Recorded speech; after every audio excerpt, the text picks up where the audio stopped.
barakacyaasha ku nool magaalada Kulaal ee gobolka Sool kuwaas oo ka soo cararay dagaalada ka oogan magaalada Laascaanood ee xarunta gobolka Sool barakacyaashan oo isugu jira dumar iyo carruur ayaa soo buuxdhaafiyay magaaladaasi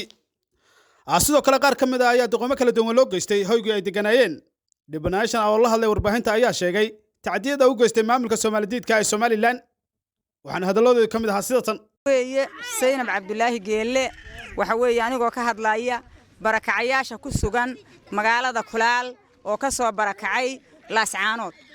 dadka barakacaha iyagoo naf iyo maal wax loo reebtay aanay jirin dad la xansuuqay guryihii la dumiyay wax allaale wax adduunyaha wax loola hadhay aanay jirin dadka barakacaha oo ku sugan tuuladan Kulaal oo reer dul saaran yahay oo agoomale abayaashood la laayay oo rajooyin leh hooyooyinkood la laayay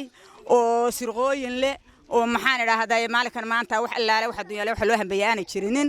waxa dhibaatada u geystay xasuuqaasina ay tahay Somaliland iyo Muuse Biixi de xaaladu waa sidaas annaguna saasa waxa weeyaan ka hadlaynaa waa sidaas waydun aragtaan waxa arkaysaan inta badan waa barakici waxa arkaysaan carruuraha arkaysaan waa barakacayaal hooyooyinka arkaysaan waa barakacayaal sirqooyinka arkaysaan waa barakacayaal alxamdulilaahi rabbil caalamiin waxaan ka hadlayaa dadka barakacay ee soo qaxay ee hantidoodii iyo guryahoodii iyo magaaladoodii ka soo barakacay oo arday leh oo waayeel leh oo sirqa leh oo leh qof dhexe oo dadkoodii la laayay dadkoodii la xasuuqay sabab la'aan lagu xasuuqay dawlad dhammi xasuuqday madhaafiic nala ku garaaco aan guri noo yeedhin aan ubad noo yeedhin aan oday noo yeedhin aan wiil noo yeedhin xasuuqa nala ku sameeyey xun ee foosha xun ee aan ka dhicin muslimka islaamka wixii sheeganaya aanay ku dhici karin ama se lagu samayn karin waxa noo geystay Muuse Biixi maamulkiisa noo geystay dhibaatadaasaanu qabnaa caalamka waxaan u sheegaynaa hay'adaha waxaan u sheegaynaa in dhibaatadaasi ay nagu dhacday walina ay nagu socoto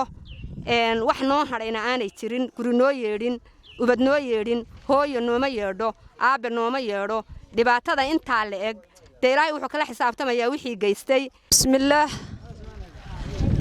marka hore ilaahay baa mahad leh halkani waa magaalada Kulaal waxaa ku sugan barakacyaal badan oo Laascaanood ka soo qaxay caalamkuna waa wada og yahay in magaaladii la burburiyay in hantidii la burburiyay in nafihii la laayay inay hadda weli socoto oo aanay ahayn wax dhamaaday baahida bini'aadmigana ilaahay baa bi'in kara laakiin dadkaasi wuu dhibaataysan yahay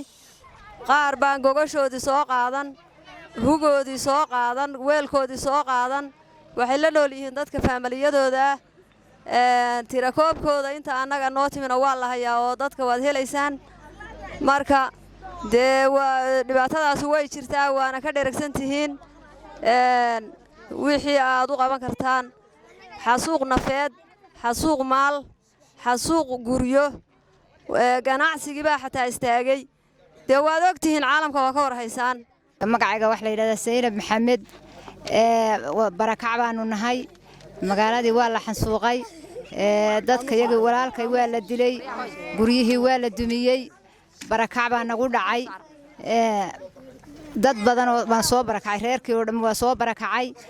wiil walaalkay waa la dilay guryihii waa la xansuuqay dadkii waa la laayay dadkii waa la xansuuqay guryihii waa la dumiyay soo dhan waxa weystay gacan ku dhiig laha Muuse Biixi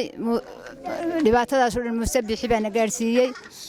magaalada Kulaal ayaa noqonaysa magaaladii saddexaad aan booqano kuwaas oo martigelinaya barakacyaal aan wali helin gargaar bini'aadantinimo waanigu Maxamed Maxamuud Cawiil Kawte magaalada Kulaal ee gobolka Sool